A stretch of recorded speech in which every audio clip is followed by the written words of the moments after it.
So 2 years later, and here we are. Yamaha now is doing fully fared sports bikes. This is the 1987 FZR1000. We've gone from 750 to 1000 cc's. Still running 5-valve heads, same engine underneath. In actual fact, you pull the fairings off and put the two bikes next to each other, except for the beam chassis. In the twin exhaust, the 4x2 versus the 4x1, you start looking at a very similar bike. Start to see playing around with things like ram air concepts. Having said that, that air doesn't actually go anywhere on this one, unlike on the later models where it actually goes into the airbox. But you're starting to see the emergence of the classic sports bike design. FZR is quite long. This bike doesn't run the power, the exhaust valve system, the X-up valve, and I'd always love to know why they thought Genesis, whether they were thinking Bible or some sort of thing. But the other, again, let's talk about before, not all afraid for the 3-letter acronym. This time we have FAI. Where I came from, that was an insurance company. It stood for F All Insurance. But of course, on this bike, it stands for Fresh Air Intake, because it was something that was worthy of an acronym. But you're starting to see very much the design of the sports bikes that carries through into the 90s and how you see them today. Typical 80s twin headlight setup rather than the single headlight with dual filament lights like you see now.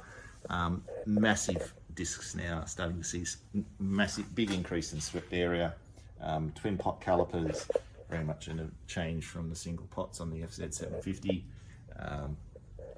And starting to see a real change in technology, knowing the bike's so much faster now, starting to really see that development. Coming across, we'll just duck across and I can show you the rider's view.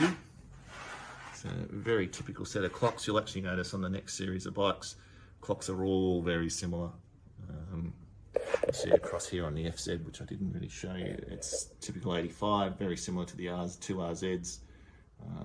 Very courteous that they actually put this little peak in here to keep the light off your sunlight off your tachometer as you're screaming along at 11,000 RPM.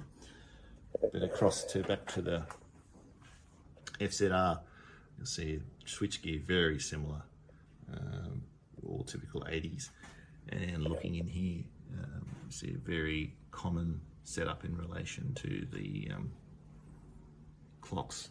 A bit like the GSXR1100, your mirrors give you a great view of your shoulders, not much use for anything else. But then again, if you were rapidly going along the highway in 1987, you probably weren't looking backwards, you're probably looking forwards, looking out for that radar. But it's the 87. Then the next bike we've got, so that's the first of the line in the FZRs. And the next bike we have here is the 95 FZR, the last of the line. So very much showing the difference in the evolution of the model. You've gone from right way up forks to upside down forks. The wave discs are aftermarket. You've got a 6-pot caliper at the front. You've got the development of what the English like to call the fox eye look at the front with the twin headlights. A lot more change, subtle change underneath. This bike, of course, runs the X-up valve, which came in about 92 to the FZR series. But again, a very clear evolution. There's your FAI there. Sorry, fresh air intake. Caught up with myself, sorry about that. And shuffling around, you see that the air intakes run on both sides. It actually does run into the airbox on this bike. So a bit of difference again, giving a bit of a look at the clocks. See, it's very similar setup to the FZR from 87. Not a lot of change. Starting to see an evolution of the instruments, the switch blocks. Very simplistic switch blocks on the switch block on the right hand side, because now, of course, in Australia you had to run daylight running lights from 92, I think. So the old switch block with the light switch has gone, and we're now running just a straight kill switch and starting switch on the right block. Left hand side, pretty common, same buttons as always, until we get into the digital age where they've got so many things on them, who knows what you're doing when you press a button. Very typical riding controls for a Yamaha, and those of you that know Yamahas well will recognise, yes, there is the choke lever down on the left hand side with the fairing there. Fuel tap has gone now. This bike runs electronic switch up the top there, which really doesn't do anything. But so the bike runs, the biggest change to the bike is it runs the X-up valve, makes a huge difference to mid-range power delivery. Still called Genesis Delta box combination. I think Delta box is the frame. Refers to the frame. You see that the frame is very similar to the 87. Not a lot of change there. A little bit more work around in the middle here in terms of slimming down the ride, getting your knees in around the tank. So that's your 95 last of the line.